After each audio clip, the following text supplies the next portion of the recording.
parents who've snooped through their teenagers' stuff. What's the weirdest thing you've ever come across? When my brother was a teenager, we went through about 3 computers. He bought his own, and when that one died, he started using my dad's laptop. It's quickly on the brink of death. He asked me to fix it for him, and sure enough, it was so packed full of viruses that it took hours to fix. He asked what was on it, and I had the privilege of showing him the metric of the most disturbing hentai. He was banished from using other people's computers without supervision, and my dad canceled the internet. I went to my 10-year-old daughter's school for parent-teacher conferences and opened her locker to take a look inside. There wasn't much in it, but lying in the bottom was a book from our local library about how to plan a wedding. Not a fun one with pictures of wedding dresses and stuff. It was called Wedding Rites, a complete guide to traditional vows, music, ceremonies, blessings, and interfaith services.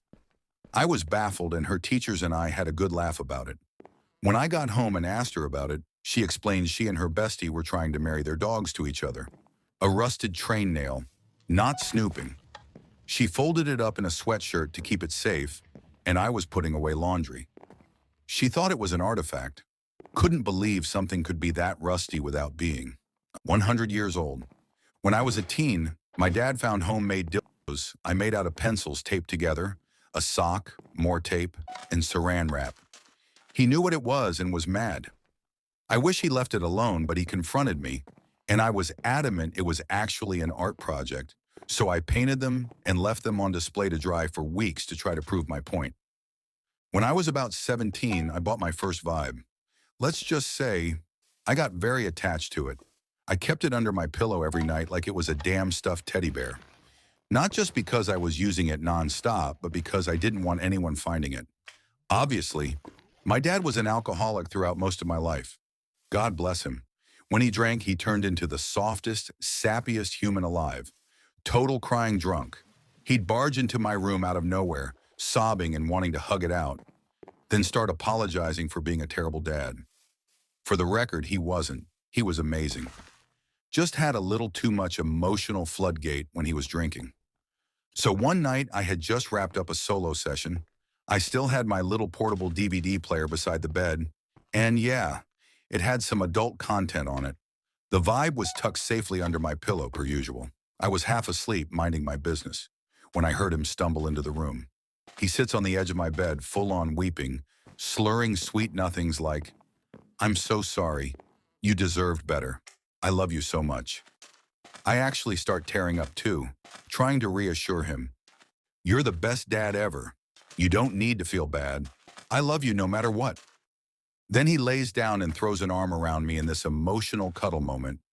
And that's when disaster strikes. One of his arms slides under my pillow. He freezes. I freeze. You could hear the air suck out of the room. I knew he felt it. I didn't even need to look at him. You could feel the awkward radiating off his skin. Trying to shift gears, he jumps up like he sat on a tack, and in a desperate attempt to change the subject, blurts out, "So, what you watching?" He grabs my DVD player, pops it open, and boom. There's the adult movie menu looking back at him like, "Hey there, stranger." He slams it shut, presses his lips together like he's trying not to scream, stares at the floor for a second, then scratches his head and says, "Welp, I'm going to bed." Walks out without another word. I just lay there, staring at the ceiling like, what in the actual just took place? We never talked about it again. To this day, I want to melt into the floor every time I think about that night. But man, I miss him. He was never weird about it. Just the poor guy caught in the single most awkward parental moment of all time. LMAO. Rest in peace, Daddy. She'd been in trouble at school because after her father left, she found an old MJ vape pen of his and got caught with it. So I went to make sure there wasn't anything else like that in there and found a love letter from her boyfriend promising to take her to McDonald's every day and play Panic at the Disco at their wedding when they got married. It seemed like she was sleeping with this letter under her pillow. I put it right back where I found it.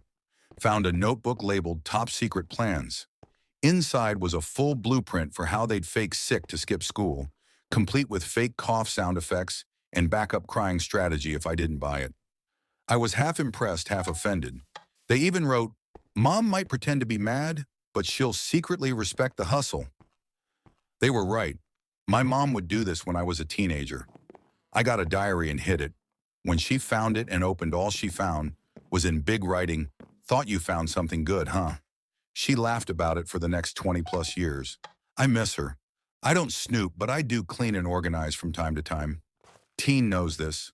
Also knows that unless I find some really illegal shit, I'm not real worried. Having said that, a suit of armor he had made out of watermelon rinds and forgot to toss out. Whole new ecosystem growing on it all. I've got the reverse. I was about 14 and snooping my parents' closet and found an envelope marked private. I wasn't sure what kind of secrets my parents held, but I couldn't help but taking a look. Let me tell you, a bunch of developed pictures of my mom in lingerie wasn't what I expected. I vowed to never snoop again because 14 years later, and I still can't scrub my memory. My mom found super dirty notes my boyfriend wrote me in high school, early 90s. She went ballistic when I got home from school because she thought we were having sex. Not that it would have been a huge deal. We were 16, but we hadn't done anything. He was just writing erotic fantasy starring me. LOL. Not as a parent, but as a kid, I was helping to clean up my older brother's room, and when I went to reach for the tissues under his computer desk, my brother suddenly yelled at me to leave them. I was confused and didn't understand why until a couple years later when I became a teenager. My son was 15 at the time.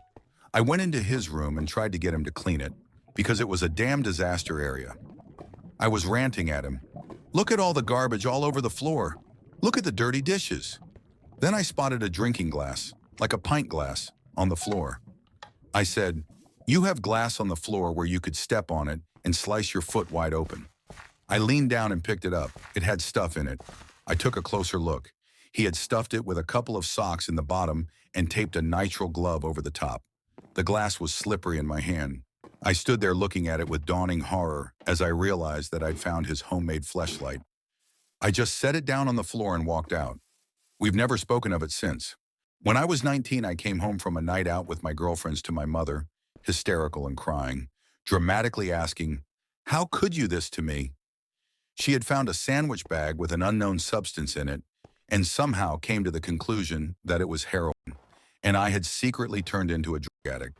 It was small bacon-flavored dog treats for our Chihuahua, which I had portioned out so they wouldn't get stale. Pretty obvious that my mother had no idea what heroin looked like. My dad was moving my car in the driveway, yelling out the car window about how it smells like pot. He reaches into the center console and pulls out a pack of cigarettes.